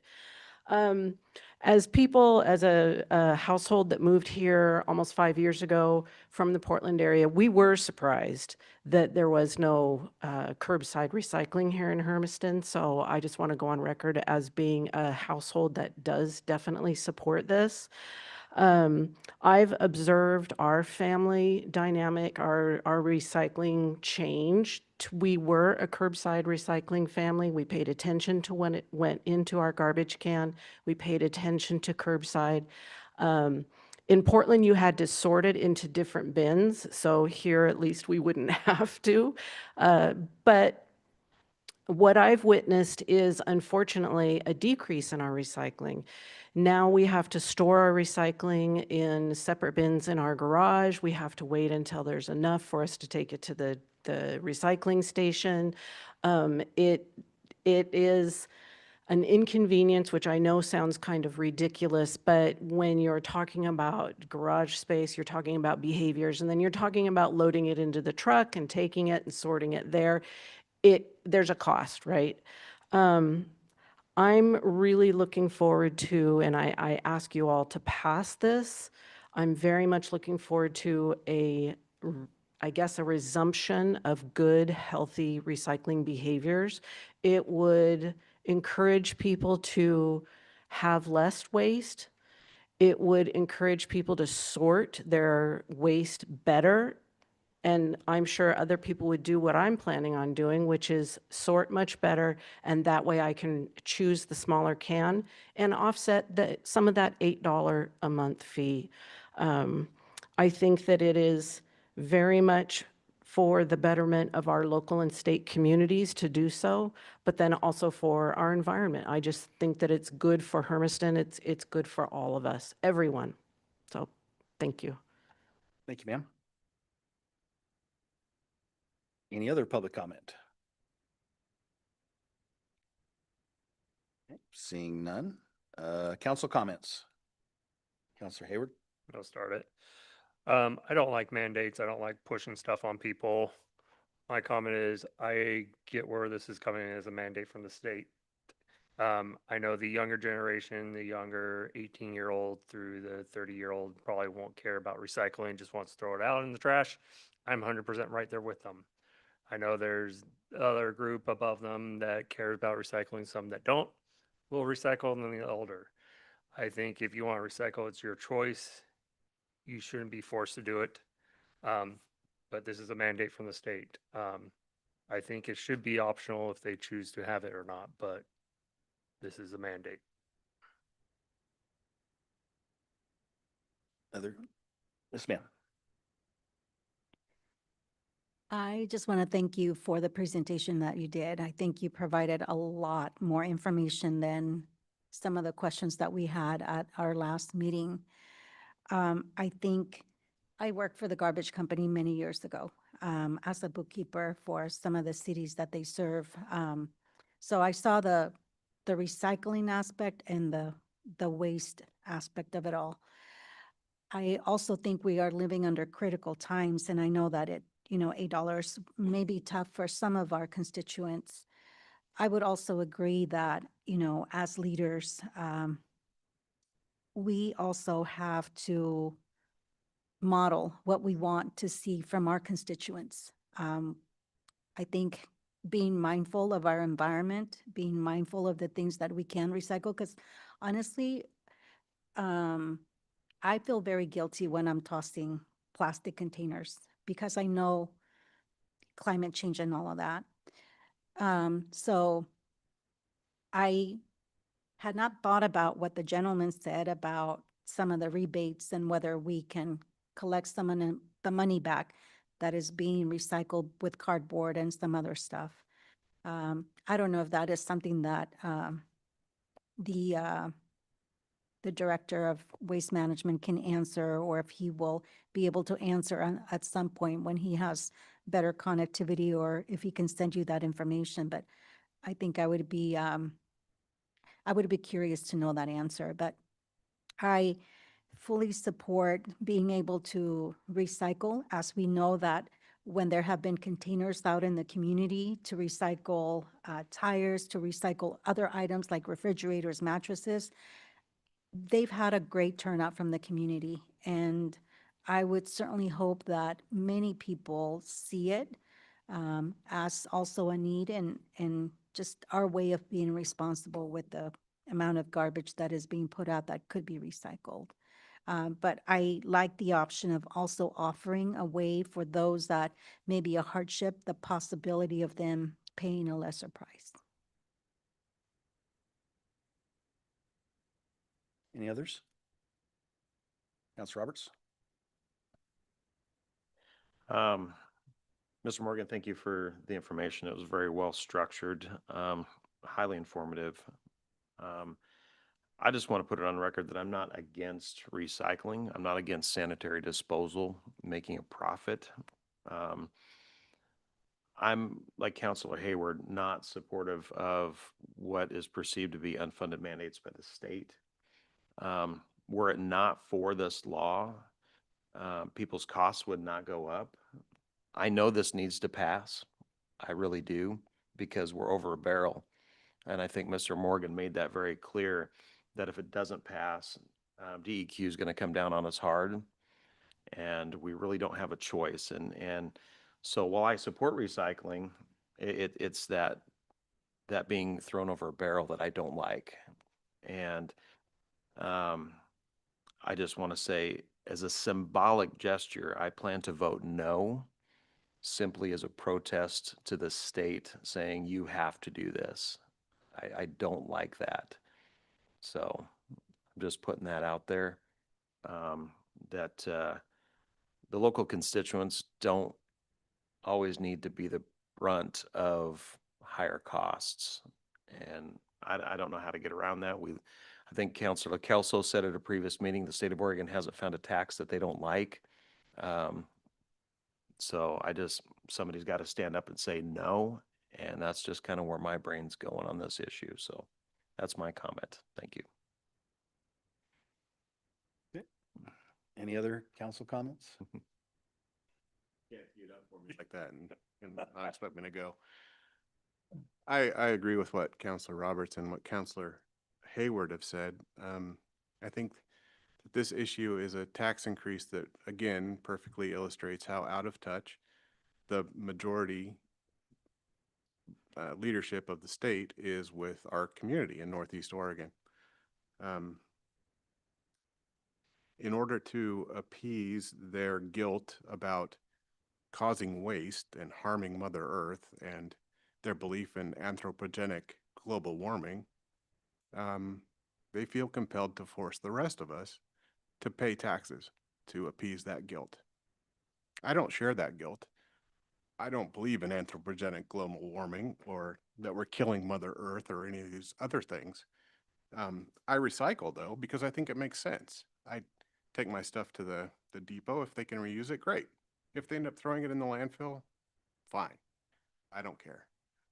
But to force this tax increase on our citizens is wrong, because I think, in essence, this is a religious belief that people hold.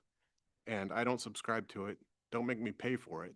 If you want to pay extra to recycle your goods, to appease your guilt, be my guest, but don't force that on everybody else. I don't think I'm going to vote no on this, only because the consequences are too high of rejecting this. Our city can't afford to pay millions of dollars to the state, the DEQ. I think if there is any silver lining to be found here, it's the fact that the other tax increase, where people are saying, oh, we're going to tax the producer.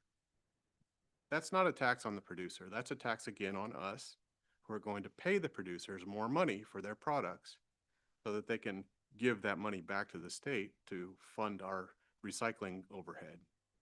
If there is any silver lining, it's in the fact that the people on the west side of the state are going to pay more money into that fund than we are because there's more of them.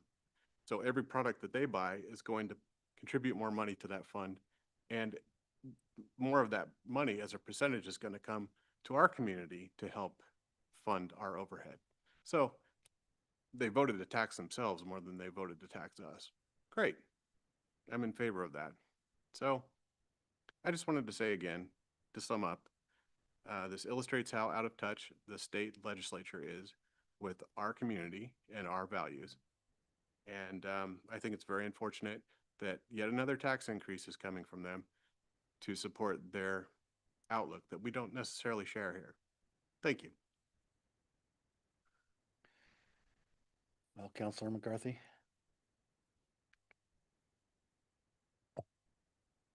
Sure.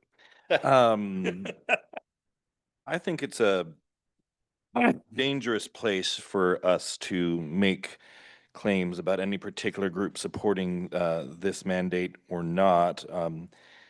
As it's been presented by Mr. Morgan in the staff report, whether you were in this meeting or the earlier advisory committee meeting, we do get a significant amount of people who come to Hermiston who are expecting recycling to have.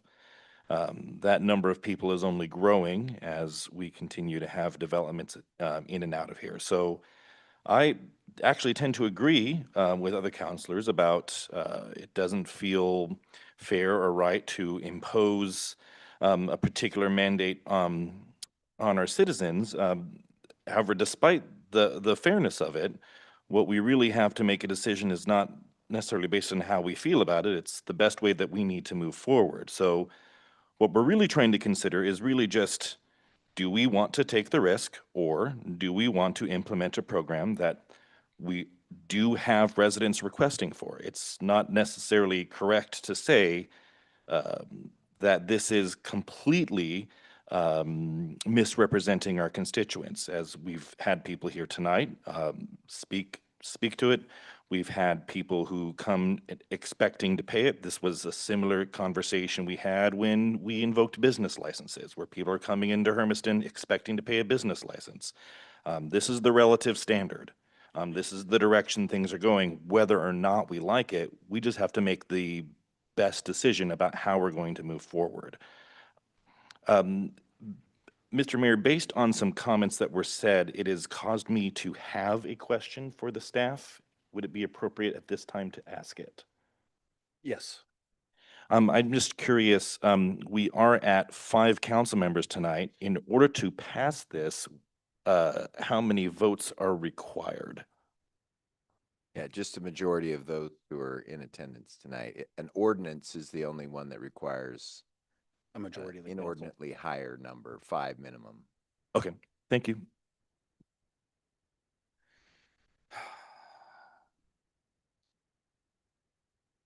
I agree with Counselor Kelso and basically everybody up here that passing, or, for the west side of the state to tell us that we have to do something over here that's going to cost us more money, whether we want to or not. That ain't right. It isn't. We see this frequently. Now, I'm not saying that recycling is a bad thing. If you choose to recycle, that's great for you. I don't have a problem with that. But to be told that I have to do that, I don't like. Yes, we're all grown-ups. We all have to do things that we don't like to do. But at the same time, I don't like it. I can't get any more eloquent, so that's what you get. So at this point in time, we have 3 options available to us. Well, 2, possibly a third. We can adopt Resolution 2397 and lay upon the record. We can reject Resolution 2397. And if that's the case, then we have another option available to us at that point. Can I get a motion for one of those 2? I move that we approve Resolution 2397. Again. It has been moved by Councilor McCarthy and seconded by Councilor Duran that we adopt Resolution 2397, the master fee rescheduling with the $8 recycling fee, and has been seconded. Roll call. Yes. No. Yes. Yes. Yes. Motion passes 4-1 with Councilor Roberts in protest, as he said, in the no column. All right, that means we do not have a need for an executive session, so we can go ahead and remove items 10 and 11 from the agenda. All right, now that we've eaten up all the clock on that, thank you, Mr. Morgan. That was, I know we put a bunch of work on you, but if we're gonna make our citizens pay more, we need to be able to fully explain as to why and what our options were. And I appreciate all the effort that you put into it. So It's always fun to dust off my master's thesis. all right. I looked So- at Medical Lake while you were doing Cheney work, by the way. All right, committee reports. Do we have any committee reports? Yes, Councilor Yeah, 6 McCarthy. o'clock, we held the Curbside Recycling Advisory Committee. Solid. No kidding. So, Do tell. yeah, Second. you just listened to the results of that. So thank you, most of you, for being here for that. You sure you don't want to add anything more to that? Yeah, it's I mean, gonna you be could go on it's for gonna another be 10 $8 minutes. a month, reduced rate for the low income. All right, fair enough. Any other committee reports? Councilor Duran. The Parks and Rec Committee met and we finally had a quorum after a long A time. long time, yeah. Congratulations. Thank you. And there was discussion regarding the naming of the basketball courts per Counselor Barron's request. And basically, we put it off because we need more information. So more information will be gathered by the Parks and Rec Director, and we will discuss it at our next meeting. We also discussed the money that was requested by Counselor Linton to be given to the senior board. And again, the committee felt that the amount that was thrown out or was provided didn't not really specify what the $30,000 was going to cover, you know, if it was given to the senior board. So some of the members asked if maybe the senior board could provide a copy of their budget and maybe perhaps a representative from the board, they could attend the meeting. But no decision was made on any of that. But that was just discussed. I was gonna say, I Yeah, don't, that was just discussed. And there are openings in the Parks and Rec department. They're looking for the operations coordinator. And it was discussed that the AEDs were placed in parks thanks to some grant money that was received by Good Shepherd Community Health Foundation. One was placed at the pickleball courts, another one at Funland, and the Heroes Complex. And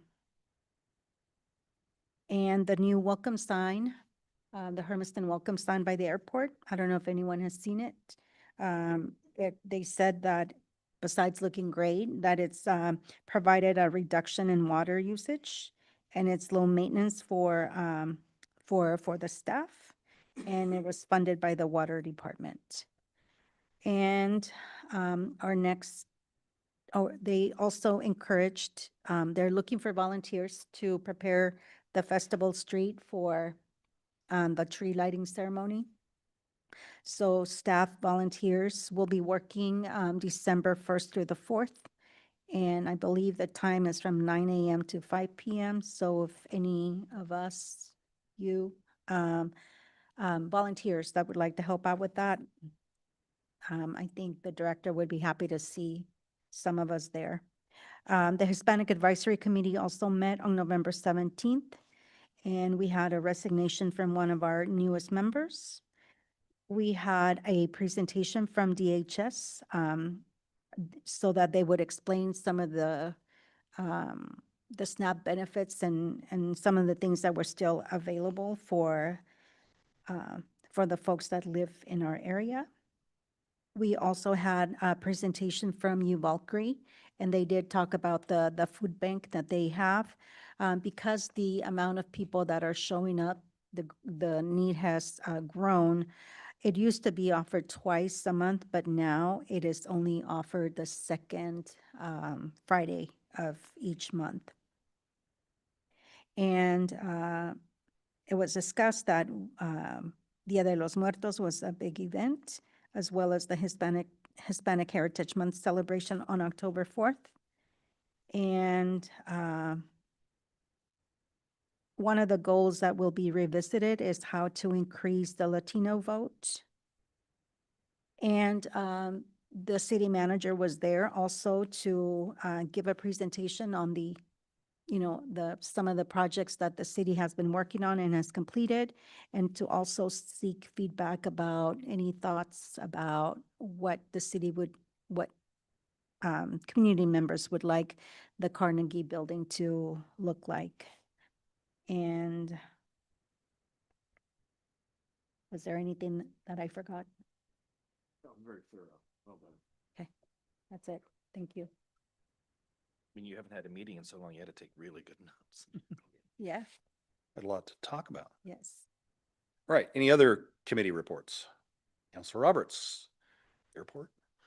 On Wednesday, the 19th, I attended the library board meeting. It was announced there that they are going to be having an opening. They have a staff member who's leaving in December, so that will be posted here shortly. It's an entry-level position, so if you know anyone who may be interested in working at the library, have them take a look at the website soon. I'm sure that'll be posted. The building renovation, as was stated earlier, some of the punch list items are getting finished up. The trim around the front windows and the front entry is complete, so that's looking good. Makerspace is not 100% ready yet, but they're getting closer. Mr. Rose plans to look again at strategic planning with the renovation. That kind of took a back seat because it's a huge project. So going forward, they're going to look at the best ways to be using the new spaces, look at kind of what's been done in the past, start brainstorming some new ideas. So it's going to be exciting to see how that moves forward. One of the things that I felt was exciting about the meeting is the attendance. We had 3 board members. We had 3 youth advisors, who, by the way, were very engaged in asking a lot of good questions, so that was fun to see. We had a citizen in attendance. We had myself as liaison, as well as Mr. Rose. We had 2 middle schoolers who showed up and sat in on the meeting, and they actually also asked, they wanted to do a school project, and so they're going to be working with Mr. Rose to do a school project and interview staff there at the library. So very well-attended meeting for our library board, and I was just excited to see that we had our youth advisors and some middle schoolers there engaged in what's happening at the library. So that's your library board report. Excellent. Any others than mine? All right, well, I have a couple too.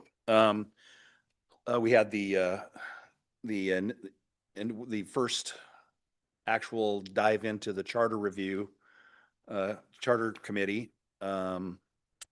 We went through the first 4 sections of the charter, looked at the different beginning and the mayor's duties and the council's duties, and an initial dip into the layout of the different wards and their possible changes in their structure to come closer to what a population base looks like. It may, it's not I don't think it's in its final form, but it's, they're working with it to make it, easily replicatable at this point in time and defendable, which I'm sure Mr. Tuvey is very much happy with. And then we have another meeting for that coming up here in next week. Actually, I think it's on the 3rd. So I know one of our counselors was there to listen in on it. Also, we had our first public finance meeting as well, and that we just kind of laid things out and got things, the figure out of how things were rolling with that. So it's not anything too extravagant at this point. We got to figure out, what it is, what information that, we want to discuss, and what things need to be. And so that's those 2. And with that, it's my turn again. Let's see. We had several ribbon cuttings over the last couple of weeks. I know I missed out on one due to prior engagement. I congratulate Planet Fitness on opening up. We had a couple of new housing development open houses. The Monte Vista place went over and had a look at. Most of the council was able to make it for that. Got to go through that really nice house. And so they were very accommodating for that. Coming up in the immediate future, it's almost that time. Yeah, I noticed that there's a large green protrusion in the middle of the road out there. So that's what we have that coming forward in the near future. On the 4th. In the near future. Okay, yes, on the 4th. I know there's other things, but my brain is fuzzy right now, so Council President. Thank you. Just want a quick heads up is that we've got Hermiston's own Christmas market coming up on the 29th, 9 to 4 at the Community Center and the Harkenrider Center. Don't forget to do, I'm just going to give everybody a heads up, don't forget to do any last minute Thanksgiving shopping early. You will thank yourself for doing it, and so will the workers that you're not bothering at the last minute on Wednesday or even early Thursday morning. Also, Festival of Trees coming up on the 6th, right here in town, and just kind of keep an eye out. We've got also with the tree lighting, remember, we're bringing back the lighted parade. I think I'm going to be working that as well, so I hope to see everybody out there. I'll be there somewhere. Yeah, I never seem to catch you. I know. It's weird. Council reports. Councilor Hayward. I did go to the ribbon cutting for the Mountain Vista homes. I do gotta say, give a shout out to the woodshop group at the Hermiston High School for the work they did. That was amazing and everything. Then also, I know Mr. Civi is looking at retiring here soon. I didn't know if we were doing anything for him, but I want to say, Now we're just gonna kick him out. be like, congrats for what he did. He's done a lot for the city. He just needs to be recognized. Yeah, we're just gonna throw him out.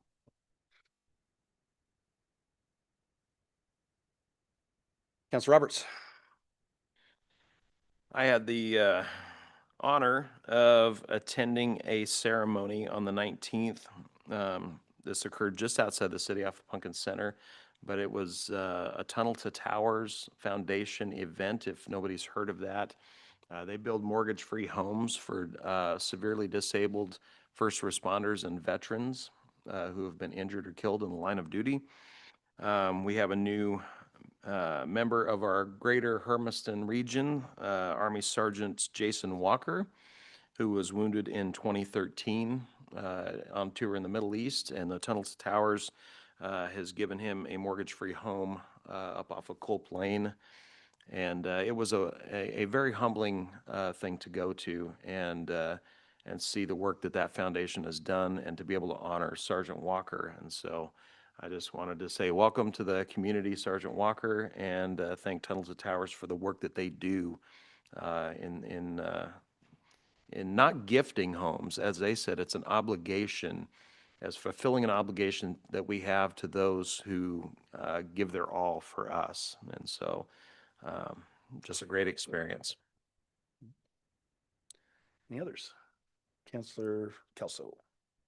I want to thank Councilor McCarthy for mentioning the Festival of Trees on the 6th. It's our 30th anniversary this year, and unfortunately, well, not unfortunately, but tickets are sold out. So if you don't have your ticket already, don't plan on going. But I did want to say on the 7th, we are having Family Day, which is a free event every year at the community center from 11 o'clock in the morning to 3 p.m. There's a lunch provided, chili lunch from noon to 1:30, and we'll have live dance performances, games, and crafts and cookie decorating. So please come see us on Sunday at the community center. Thank you. Councilor Duran. Since you brought it up, another councilor member brought it up, I do want to say thank you to Ron Civi for all the years that he spent working as the street superintendent. And thank you for also doing something for him to highlight this milestone for him. I know that, well, I had the opportunity to talk to him, not related to city matters, but we happened to talk about work and stuff like that. And so I told him, when someone that has put in that many years, they are walking away with a lot of institutional knowledge that is hard to replace. And so, I am sure that the city will continue to be in great hands with whoever steps into that new role. But, he knows all the nooks and crannies. He has experienced and has seen a lot of growth over the years. So, I know that I didn't work for him directly or anything, but I just feel like there are not enough words to say thank you to someone that has dedicated that much time to one entity, such the city of Hermiston. So, you know, I don't know that he is listening to this meeting. He probably has other things to do. But, you know, I do want to say thank you for your hard work, and thank you for also serving as a mentor to the folks that will, you know, that will continue to see the streets, and for just sticking around and working for the city day in and day out. And I'm happy that he will be able to take vacations without feeling guilty, without having to take his phone or having to answer any questions. So I'm happy that he has reached this milestone, and just a big thank you. I also want to thank the police department for, you know, year after year, working with the schools, working with our youth to make the Christmas Express possible. I know that there's a lot of need in our community, and the food that is given out, the toys that are given out during Christmas helps a lot in our community, especially, you know, during the winter months. So thank you. I know that your staff meets with counselors, with our Hermiston School District administrators to make it happen. But I know that you guys do a lot of the work as well. So thank you for that. You know, I was kind of flippant about Mr. Civi, but you know, you are absolutely right. He has put in a huge amount of time, and it is a huge loss to the city with all of the institutional knowledge that he takes with him. And you know, he's always had a good sense of humor, so I'm sure he would have appreciated the comments. But yeah, he will definitely be missed, and we wish him well. Also, I wanted to take a moment to say I also got to attend an Echo City Council meeting here over the last few weeks. It was interesting. I'll just leave it at that. So, I have interesting ones too. yes, like tonight. Youth advisor. Hi.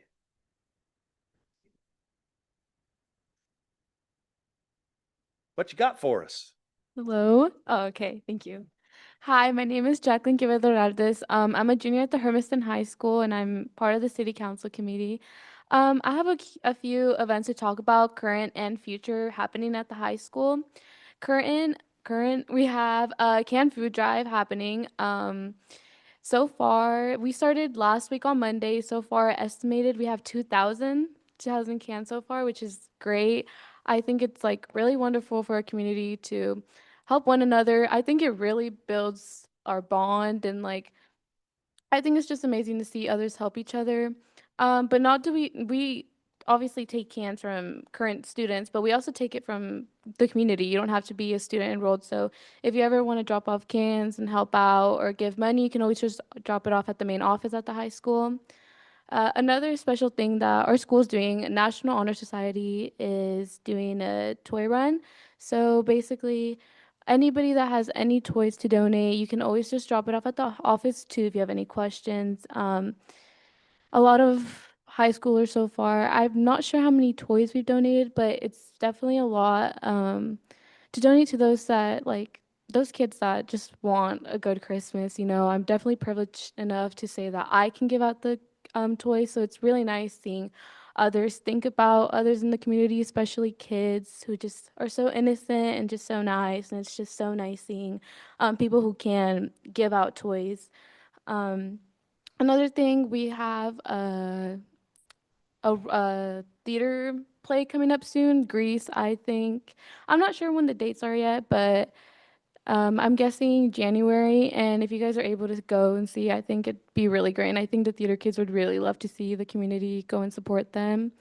Some future things are sports. We have basketball, girls and boys coming up, wrestling. But yeah, that's really it so far. Well, that was pretty good. Thank you. Yeah, thank you. Well, Mr. City Manager, what you got? Well, I want to tell you that I have new and increased respect for high school teachers. Uh-oh. was at the high school all day today, teaching civics, teaching about the city of Hermiston with all the senior civics and AP government classes. And it was really good. I appreciated the opportunity to do that, but I was very drained by the time I was done. As I say, we are And glad I'm that ready you made to, it out I'm alive. ready to go to bed tonight so I can go back tomorrow and do day 2. But I think I really appreciate the high school giving us a chance to talk about the city and to talk about the importance of local government and how being involved at the local level can be a great way to give back to their community and a great way to have a positive impact. So it was very good. And that's all I have. Outstanding. Well, unless anybody has anything else, we're adjourned.